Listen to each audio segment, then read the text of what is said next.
Hello and welcome to Red Risks. Now, if you're new to this channel, please subscribe. You can find a clickable link in this corner and it will really make me happy and also help the channel grow. If there are any other videos that are related to this video that I'm going to do, I'll make life really easy by putting a link in the top corner here. So let's make a start. Many of you will know Dom, Scott and Tim, and those of you who haven't, I've got a very short video which I'm going to share with you now.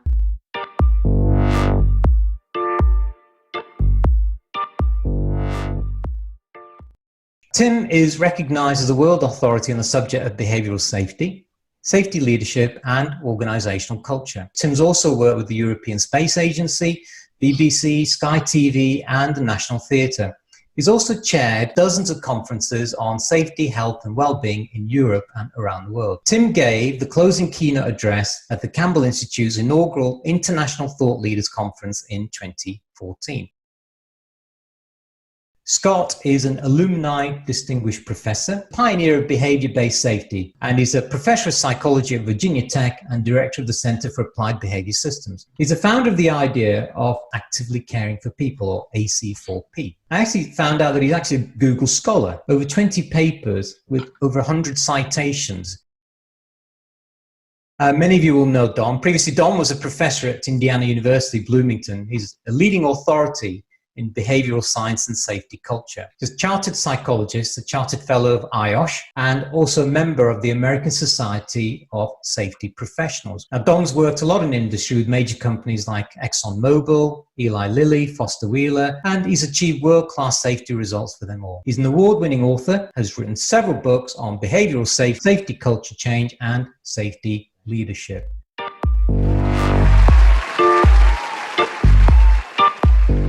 Dom, Scott, Tim, a very, very warm welcome. What I'd like to do is I've changed the format for this a little bit different, make it a little bit more exciting. I'm going to start with a warm-up question, and then I'm going to hand it over to people who've sent some questions in. So they'll have a question and a person that they want to direct it to, or it's going to be panel-wide. Let me start with my warm-up question. And the question is, what is leadership? And who do you consider to be a good example of, well, positive leadership? And let me direct that question first to Dom. Hi. Okay. Who's a good leader? Julius Caesar. Epitome of a good leader. Came across many, many problems in his life and managed to overcome them. He was a great statesman. He was a great engineer. He always had the ability to push through to a solution, and he knew everything about his troops. I mean, it was interesting when we're talking about Caesar crossing the Rubicon. He had 250,000 Gallic warriors waiting for him on the Italian-French border, which is currently Nice or Monaco these days. And he kind of looked at them and thought, could be a bit of a problem. So in the middle of winter, in a blizzard, with their they didn't have socks in those days, they just had these leather sandals with straps around them. They walked across the Alps in the middle of winter in blizzards, took them 10 days. Julius Caesar walked with his troops, walked all the way around the Alps, came back behind the back of the Gauls and proceeded to slaughter them with great gusto. But he cleared the solution, he cleared the problem. So he knew how to resolve a problem. He knew how to set the example. He knew he had an affinity with his troops. He would ask a legionnaire, just a simple legionnaire, hey, how's your mother and your sister? I heard they weren't well. Simple things like that. So in Scott's terms, he showed that he cared. And that thing, I mean, they would do anything for him. So for me, one of the finest leaders ever in history. Genghis Khan was another one. It was something a bit similar. So I kind of err to the military than I do industry, because industry are a bit like politics. That's a good lead into probably our first question that we're going to have. So we're going to dive into that a bit more later, Dom. And if I may just move to Tim now. Tim, in your thoughts, who do you consider to be a great leader or positive leader, and what are the magic ingredients associated? Okay, well, I'll do well to top Dom quoting Genghis Khan as kicking things off in a controversial style there. Timothy, over enthusiastic at times, Dom, I believe. But obviously, I'll pick up the theme and keep away conqueror of Afghanistan. I'll keep away from. I'll go to rugby. You know, I think there's a fantastic book about leadership came out last year by a guy called Sam Walker called The Captain Class. Yeah. And he really goes around the world, in America, around the world, looking at the best sports captains and leaders. So, your Alex Ferguson's and your Roy Keane get a mention and so on. Michael Jordan, of course. Yes. A new program that's been on Netflix. But the two I would put forward, the first one is Richie McCaw, the most successful captain in the history of sport. Right. Led the All Blacks to over 100 wins as captain. Played in 112 All Black winning teams, I think, won the World Cup and so on. And he just completely epitomised the stuff that you read by Leoncini, what makes a great leader, that he worked hard, that he was humble, that he put his troops first, he ate last, all that Simon Sinek stuff.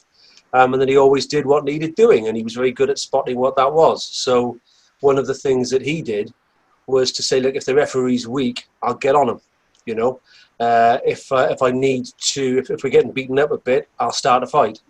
If the referee's strong, I'll be polite. So he tailored what he did just to suit the situation.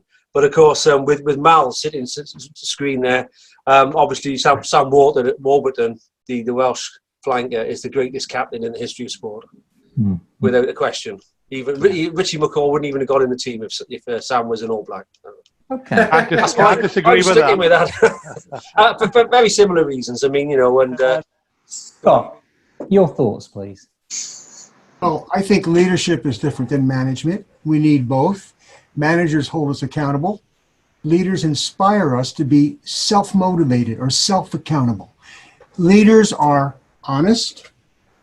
Leaders own up to their mistakes. Leaders ask for feedback. And again, leaders promote self-accountability. And they do not exercise or group think, as you all know what that means. The reason I make those qualities, because it's very easy for me, unfortunately, to mention people in our country who are not leaders. The politicians in our country are not leaders. They're the opposite of everything that I just mentioned and all the qualities that I teach my children and my students to be open, honest, and frank, and ask for feedback. I've had many professors, fortunately, in my life who have been leaders. Why? Because they inspired me to do my best. Scott, who would you say then would fit into that category then as an individual? I don't know. You guys were all mentioning individuals. No, don't worry. I mean, we thought you might have had someone in mind. It's not necessary to have. Gordon Piss was my PhD advisor, and he clearly was a leader because he inspired me to keep going. You know? That's fine. Many people in my life have done that. And here's my point. Everybody can be a leader. Yeah. Everybody inspires others to be at their best. But unfortunately, the people who are getting the attention in our country are not leaders. I mean, just to summarize, I've got a lot out of my question and the responses from you and from the three of you, and that is, we see leadership ingredients as having empathy, caring, sharing, understanding people's problems, listening to what people are saying, and to be honest. I think you're right in the sense that the characters or the individuals that you picked, I mean, Attila the Hun, Julius Caesar, whatever they were in terms of what we perceive them, the fact remains that they actually did deliver what they set out to do with the people that they had. Right? That's the important fact. Now, I can talk forever about this. I mean, I've got this book here by John Adair, 100 Greatest Leaders and all that stuff, but I'm not going to hog the airwaves. This is not for me. I think what I'd like to do is I'd like to turn it over to the individuals who are on this session for their specific questions. But thank you for responding to that question. I certainly got some value out of that, and it very much echoes with what my mind is as well. The first question actually from the audience is Keith. Keith, are you on? I am, yeah. Good evening, all. Yeah, go on. Throw us a question. Okay, it's really around leadership and how it's measured. Question is, do we actually need to be aligned to a specific style of leadership? There's a lot of them about, a lot of people got different opinions. Or is it just acceptable to be a healthy blend of styles? One of the things that I learned from a colleague many moons ago, and the guy was a natural leader. And he said to me in a Yorkshire accent, as you probably tell mine, he's very much so. I was a young bricklayer, and he said, "It's nice to be nice, Keith, lad, but sometimes you have to bare your teeth." And he was very much a leader of men. I'm from a construction background. It was a tough old industry then. I think it's changed slightly now, but it was just a question to the whole panel, really. A specific style of leadership. I don't believe personally that there is one that suits everybody. I think you have to be yourself, and if you turn out to be a leader, then great stuff. And Keith, did you want to specifically get someone on the panel to answer that question? I know you said it's panel generic, but should we start with Dom's view on that? Yeah, I think yeah, okay. Thank you, Keith. Like you, come from a construction background. Yes. So I did a meta-analysis of 328 safety leadership studies, looking at the styles of the different sorts of leadership to see what impacted performance, which one's best. That was kind of what it was. And a lot of people have been promoting transformational leadership, have a vision and bring people with you and that kind of stuff, you know? Yeah. So, okay, that's great. Then there's the ones who are the transaction leaders. We'll have a transaction. You do this and I'll give you this. And it's all about kind of performance in that way. Bribery and corruption, or reward and recognition, whichever way you want to put it. So Dom, you're saying that it is good to bare your teeth now and then, I guess. Sometimes, yeah. But there's the third one, Sonny, sorry to cut across you, but the third one was servant leadership. Yeah. And the results of that study showed, and the servant leader is someone who says, "Hey, Sonny, what do you need from me to help you do your job properly? Whatever it is, I'll do my best to get it for you, and off you go." Okay? I'm supporting you and doing those things. And when we looked at performance, the transactional, transformational, servant leadership in terms of changing behavior all had a moderate impact. So we're using the Cohen's D statistic. So it was like meta-analytic statistic. So it has a moderate impact, essentially. But what was interesting was that the servant leadership created the supportive environment. The supportive environment, in turn, had double the impact on changing safety behavior and double the impact on bringing about employee engagement, which both in turn impacted the incident rate. Sorry, Dom, you're saying that the servant relationship was better in terms of... It was double the impact of transactional and transformational. Can we... I know you've got probably a lot more to say on this. Can we park it up and come back to it, or do you want to carry on a bit more? Well, just a little bit, just to say that when you look at that whole piece of work and the statistics, there's a downside to this as well, but I'll get to that later. But the real key point here is it doesn't matter, to answer Keith's question. We are all a blend of all three of those things. We all are naturally. One of them is predominant. Okay, it's our natural way of being, which is what Keith is alluding to.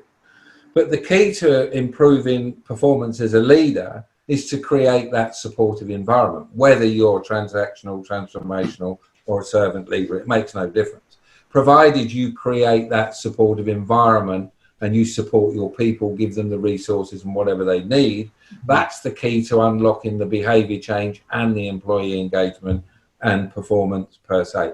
But that's within safety. How that equates across outside of safety, I don't have the evidence to say one way or the other. So let's keep that in mind. I'm going to go to Scott in a minute. So we're looking at it in terms of a good combination of servant type, transactional and transformational. Can I clarify something, please? Yes, please, Scott. Yes, go ahead. Transactional leadership is what I mean by management. Transformational leadership is what I mean is leadership. And I think that relates to what Dom was saying. But let me just also say this about leadership. Keith was asking about different styles. There are 4 different styles as I see it, depending upon what the individual needs. Individuals might need instruction. They're motivated, like a new employee comes in, they're motivated to do a good job, but they need instruction. So now we can talk about instructive leadership or teaching, okay? Now some employees, some individuals, they know what to do, but they're burned out. They're bored. They're not motivated. So you know what they need? They need supportive leadership. They need leaders, colleagues. It doesn't have to be, doesn't have to be the person ascribed to be the manager. It could be a friend. They need supportive leadership. And then there are some employees who need both. They need instruction and they need motivation. And in terms of style, Keith, I would call that coaching.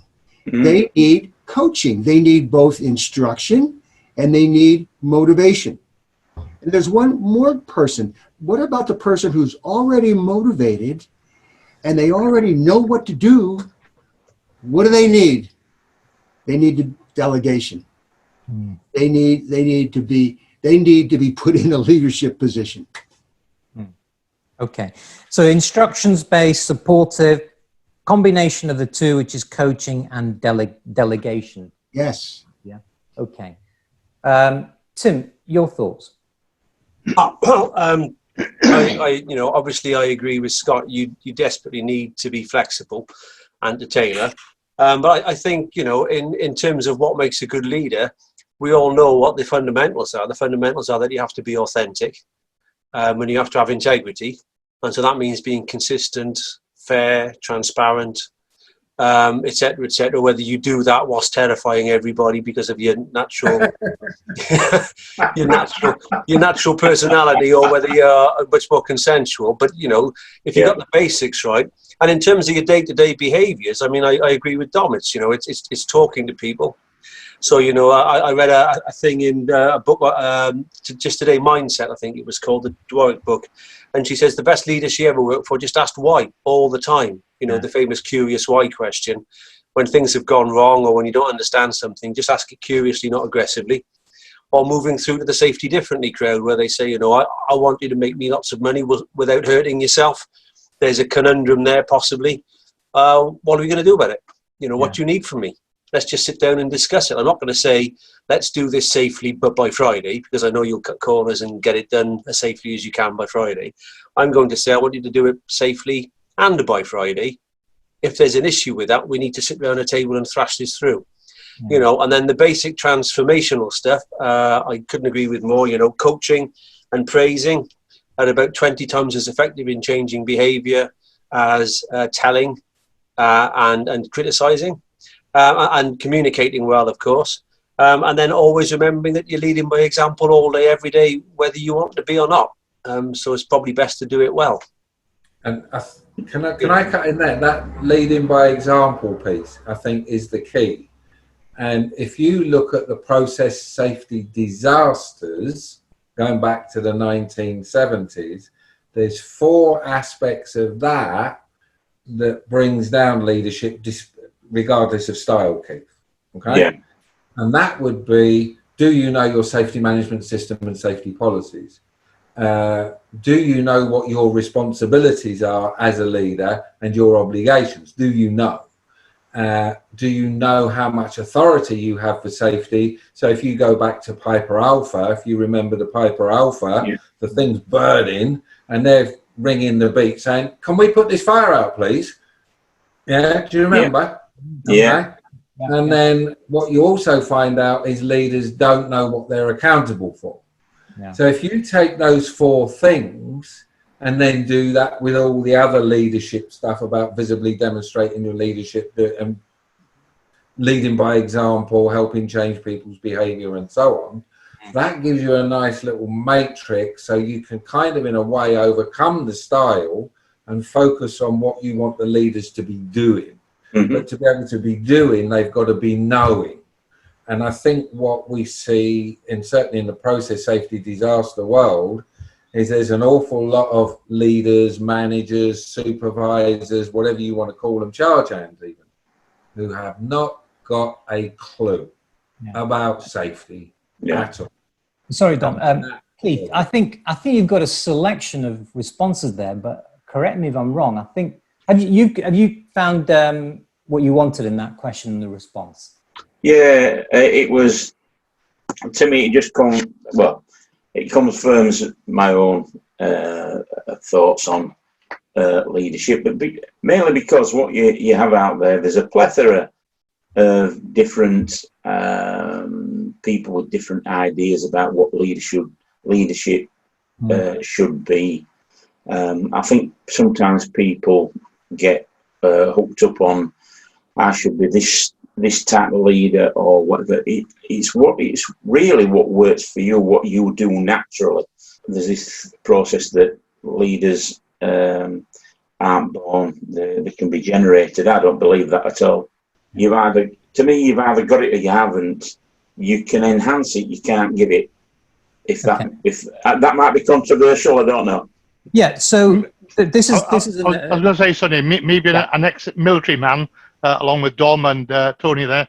I think they'll agree that our leadership skills have been built up through a lot of experience, and the key being communication. And over a period of time, from when you join the military and you get indoctrinated into military ways, you quickly learn the hierarchy. You quickly learn what's the right path, the wrong path, and when to take orders, when not to take orders, etc., etc. Yeah. But now you also learn that there are some people in the military who can never be a leader despite their best effort. Absolutely. There's plenty of them around. So let me add something that go ahead. Keith just reminded me of. There's also something called followership. You have to know when to be a follower, and you know how to be a leader, and you know how to discriminate between the two. And I want to just also follow up with what Tim said earlier. What Tim was describing as the characteristics of a leader reminds me of interpersonal trust. Right. What a leader does is promote interpersonal trust. We trust, by the way, the ability of the leader to do the job, and we trust the intentions of the leader. And those are two different things, by the way. You can trust their ability, but you don't trust that they're looking out for you. So that's not trusting their intentions. So we could talk about, and again, Tim mentioned a lot of them, the characteristics of leadership that promotes interpersonal trust. Yeah. Again, you all mentioned communication.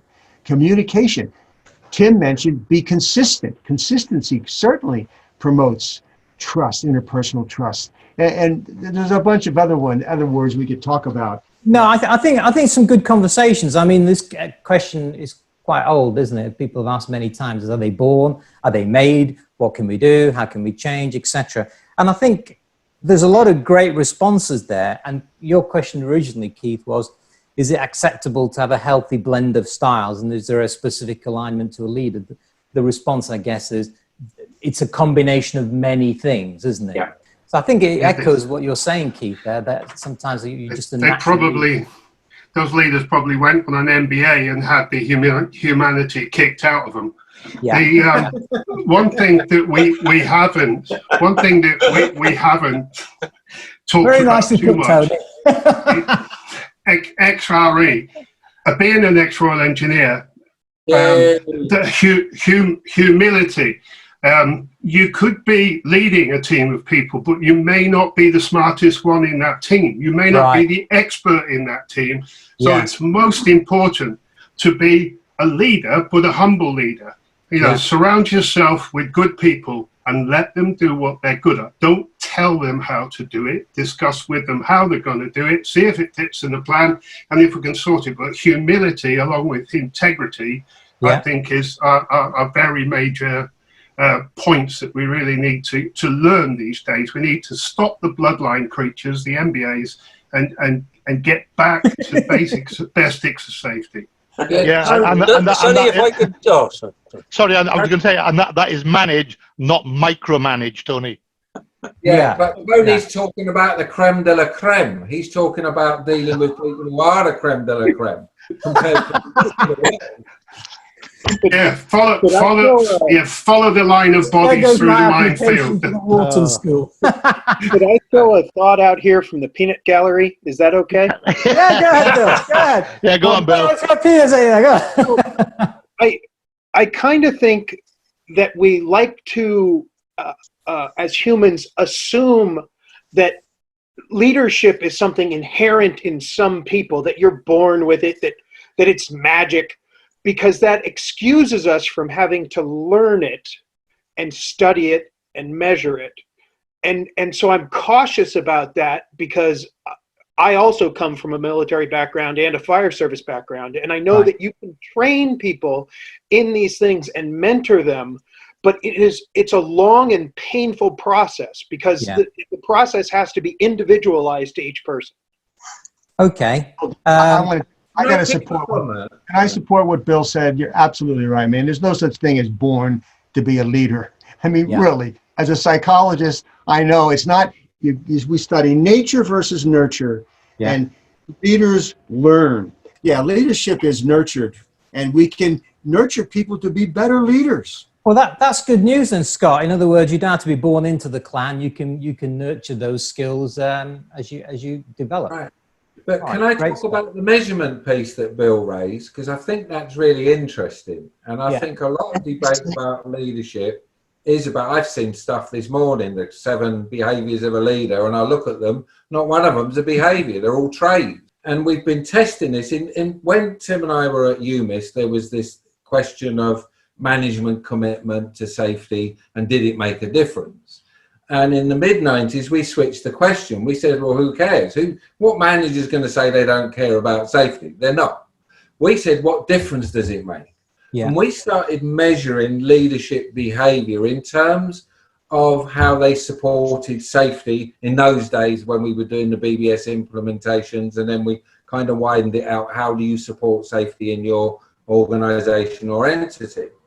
And we would get these guys to come up with 5 or 10 behaviors that they could do each and every single week. That would support whatever the safety initiative was. That was recorded in software. So our peer software, for example, does that. And then we would give feedback, as Scott talks about giving feedback. We would give them feedback on a weekly basis or a monthly basis and collate the results for a facility across all the managers and say, hey guys, look, you as a management team, this is what you're doing and this is what you're not doing. And it turned out it didn't matter whether you hated people, whether you loved people, whether you were empathic, whether you were a psychopath, a sociopath, it made no difference. So long as you did the behavior, and we saw the behavior changes.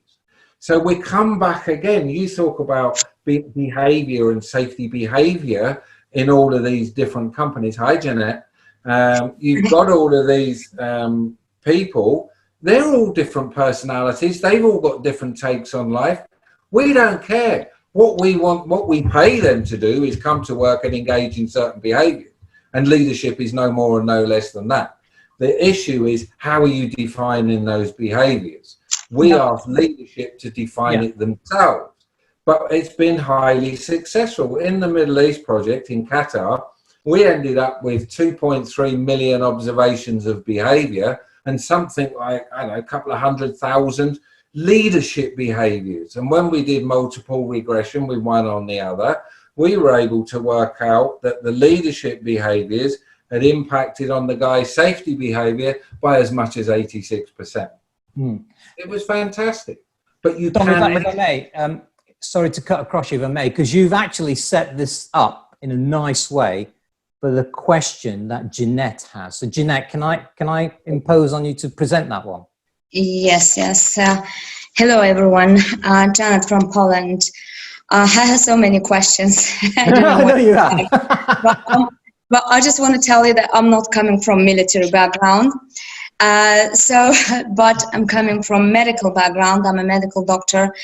And the question that I have is quite controversial, but I would say talking we talked about being leader. For me, I think two words are important about being leader, just my point of view: integrity and care. So care is very important for me when there is a care, because leaders, they also need some motivation. So in order to share something, they need to have within, and they need to have some kind of a trigger, so antecedent to give that leadership. And I think care is one of these. But that's quite the question that I got from one of professors at the universities here in Poland. And he asked me, Janet, we do teach leadership in our universities, MBA courses, leadership courses, but could you tell me, please, if there is any difference between leadership and safety leadership? And when you look at the research, when you look at the papers, when you look at the academic background, I would agree that we've got a lot of information when it comes to leadership. If we start digging into the safety leadership, yes, we do. You would agree with me, but sometimes you meet some managers, top managers, and they believe that they're very good leaders. They say, yes, John, we do inspire them, we motivate them, we care.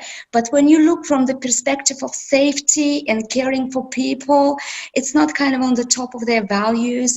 And you think, okay, but is that safety leadership is part of your leadership? Do they teach that? For example, MBA courses in Warsaw. I checked all of them, nothing about safety. Nothing. None of the universities teach safety leadership part of the MBA courses. And then that say, for me, safety leadership is a part of the leadership. So if you want to be a leader, you have to be a safety leader as well. But I would like to hear your voices. Well, let's start. We've got a certain order going. Let's start with Tim on this one, if we can. Okay, yeah, I have an answer. I think you can be a really good leader by common definition and a poor safety leader, because I think it's a subset, and I think it's an aspect of your personality and your values. So, for example, to try and be controversial, here we have a very successful leader, a man called Boris Johnson, who is a serial winner. He's won at everything he's tried. Became Tory leader, won the mayoral election for London as a Tory, which is difficult to do, twice. Won the Tory leadership, won the Brexit votes, won the election. He's a serial winner. And one of the things that he did by common consent was he's useless as well in many respects. He's not a good leader. And one of the things he most spectacularly did was he delayed making a decision about lockdown by about 8 to 9 days. And the experts say that might have killed 20,000 people. But I would say that as a typical right-wing, business-friendly leader, he wasn't worried enough about his people. And consequently... about care that that's the care piece. Yeah, that's right. Yeah. Yeah. So I would say he's clearly a successful leader. He's a man who won an election by making a cup of tea and looking quite friendly when he did it, because he comes across as a natural leader. But I wouldn't follow him to the corner shop. Well, I wouldn't call him a leader. I would call him a transactional leader, but I wouldn't call him a transformational leader. I would call him a manager, Tim, maybe a manager. I mean, I believe what Janet says. I think leaders not only care, they actively care. Right. And we use the word empathy. If you have empathy for the people you're leading, then you must care about their safety. So in fact, I don't think safe leadership is a subcategory under leadership. I think if you're not safe and considering the health and the safety of the people, of your followers, you're not a leader. You're a manager, or you're a boss, or you're a president. You're not a leader. Scott, can I throw a different perspective on this leadership at the executive level? Executives have, and including Boris here, Tim, have many competing demands, okay, of which some has to be satisfied in the short term, some in the long term, okay? When it comes to safety in executive level, one of the things I've noticed is they are highly dependent upon safety professionals who are telling them that what they're doing is hunky-dory. But when you and I might go and look with a different lens, we discover they're doing Google safety. Something happens, they have a response, they go to Google, they get an answer, and they throw it at the problem. And they genuinely believe they are demonstrating integrity. and that they are demonstrating that they care. The problem you've got in organisations, Jeanette, to get back to your issue, actually isn't the top of the organisation and it isn't the bottom of the organisation. Yeah. It's everybody in between who's the wannabe, yeah, and have got their own political thing. That's where you need to work. The old saying back in the 60s and 70s that the supervisor is the pinch point in the organisation of information and communication flow still very much holds today. It might have gone up a little bit, it might have gone down a little bit, but it's that centre. And if we can get to work on that centre, I think that's where you make the difference. But I have to say, in all honesty, the executives, in my experience, genuinely care and have genuinely got the integrity, but they're being guided by the information they're given and all the politics. Some very interesting learnings there, and I'm making these cards and I'll share these with you at the end. Jeanette, did that sort of hit the mark for you? Does it resonate with what you had in mind? Yes, I think yes. This is that's what actually that was very close to my reply to the professors at the universities, because it was quite. Now, I know you have quite a few questions, but what we'll do is we'll come back to you in a second. But I want to jump to Mal. Where are you hiding, Mal? There you are, Mal, with the flag behind you.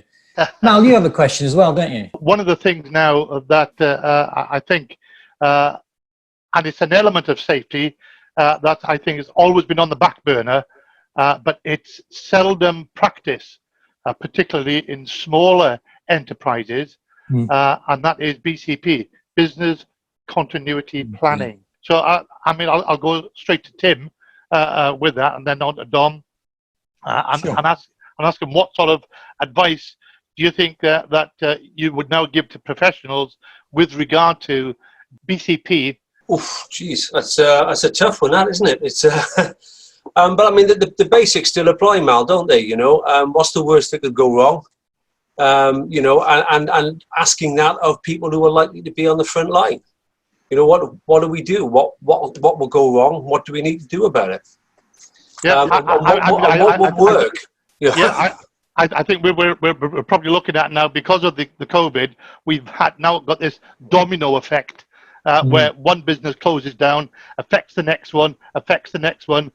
So what do we need to do to stop them continuing to fall and get things back onto a level keel? Do you mean generally? Yeah. Goodness me, I don't know. You know, I rode around the other night because it was Saturday night and it was warm, so I rode around town centre on my bike to see what Manchester looks like when it's locked down at 11 o'clock on a Saturday night. And I just thought, oh my God, you know, nobody's washing sheets, nobody's washing towels, nobody's making sandwiches for workers who aren't here. The taxis are empty. Nobody's doing anything. You know, where does this end? You know, I noticed that Pret Manager have just made half their workforce redundant. Swiss, the ground support teams at the airports, half their workers have gone. I don't know. I get that. Well, it looks like we've got a bit of business in front of us. Then there's something to think about. Well, Dom's Dom. Yeah, Dom's got. I know Dom's got an answer. Yeah, drastic solutions. Cut taxes. Get rid of taxes immediately. All income tax, all VAT, all taxes. Get rid. Go raise. That sounds like a song, Dom. We need money. Britain is in the doo-doo. Dom, who's going to pay the nurses? Yeah. Hang on. That's it. The money's in the pension funds from all the local authority fat cats who've been written off for the last 30 years. But in all seriousness, cut taxes. Get rid of taxes. Moratorium, 6 months. No taxes. Give the people the chance to be able to do things. A lot of companies are taking the opportunity to shed labour and cut costs because they were going to do it anyway. God, you've been sitting quietly listening to this. What's your thought? First, don't do what the United States is doing. Yeah. Don't listen to us. We're screwing up. Yeah. Isn't it interesting that people are doing exactly what we see have happened in industry? It's not going to happen to me. I don't have to follow these safety rules. It's take the mask, for example. if we all wore that mask when out in public, we would decrease this pandemic. But people aren't doing it. In our country anyway, we have groups gathering for rallies, political rallies, not wearing masks, showing off the fact that I don't need this thing. It's not for you. Now, I got the feeling that your question was an interesting question because it's about BCP. But in terms of leadership, I mean, can leaders really do anything in terms of cascading effects of collapse of the economy? I got not so much the collapse of the economy, but certainly from their own business experience. Right. I think leaders should have the background knowledge of what they need to do to stay in business. Could I just make one comment? Yeah, Sorry, go for it, Paul. It's refreshing for somebody to say, I don't know the answer. You know, like I think so. Agreed. Well presented, Tim. Thank you. Like, to go to, all right, safety was sorted out, safety, and then we were expected to hash it together or whatever, but it's okay to say I don't know. I noticed, Cengiz, you had your hand up. Yakşamlar, nasılsınız in Turkey? Sounds like Eurovision Song Contest, this. Sounds like it, doesn't it? Good evening, everyone. Good evening from Cranfield, Bedfordshire in the UK. So, I was just going to ask you as a question. I guess we're running out of time, but maybe it's just a sort of food for thought for research, because I don't disagree most of the things said already, and I don't know whether you call it a sort of trait, competency, but one of the key issue for me is the leader's ability to unite people when there are sometimes inevitably binary choices. That could be within the organization, within the country. And Tim's example of Johnson is, although many people might call it a good leader, but he still, I think, in my view, failed to unite the country. You might just call it a mission impossible. But I guess I'm genuinely interested that even within an organization, sometimes you can look at a risk, and you can look at the context, and even the workforce or the management team can be divided, which direction that the organization should go. And in those circumstances, how can you make a decision in the boardroom, voting or not voting or whatever, but some kind of leadership needs to take it further, and actually, even though those people completely disagree with the sort of decision made, and then they still need to go along with it and to a degree follow it. You know, I think it's an integrity issue, you know, and to go back to Boris, since you've mentioned it, he wanted to be prime minister. I don't think he thought through what he was going to do when he got there, and I don't think his ambition was to be a good prime minister. I think he just wanted to be prime minister, and he's been faced with a huge problem, and he didn't know what to do. And I think it's a lack of integrity. I know Dom's going to disagree with me, but I think that's where all the problem comes from. Yeah, I actually do agree with a lot of what you say, Tim. But I think the point I wanted to make, and I think it was great. Basically, my take on what you said was it's collegiate decision making versus the individual leaders' decision making, and that if you got to a point where you can't unite the country or you can't unite whatever the way forward is, that's where the leader goes, this is the way it's going to be. That's it. We're just going to do it. Because as we talked at the very beginning, at the very beginning, it's management. It's dictatorship. By the way, in our country, we have made it a political issue. We made COVID-19. It doesn't matter who's in charge here. Tim, we were talking about trust. We were talking about communication. Here's a word, I think, for that boardroom. It's a word called consensus. Take the time in the boardroom to get everybody on board.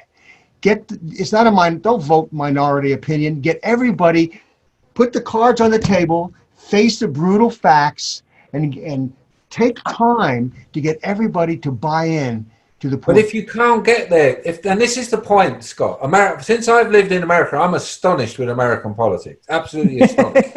One gets in and everything else is bad. Another one gets in and then all of that's bad. None of them have got integrity. They've all got an agenda. They don't give a damn about the people one way or the other. One of the things that I'd like to do, if I may, if you just allow me, say, 3 or 4 minutes of your time now is for you. And what I want to do is I want to summarize some of the learnings, because the title was Leadership, What Are the Magic Ingredients?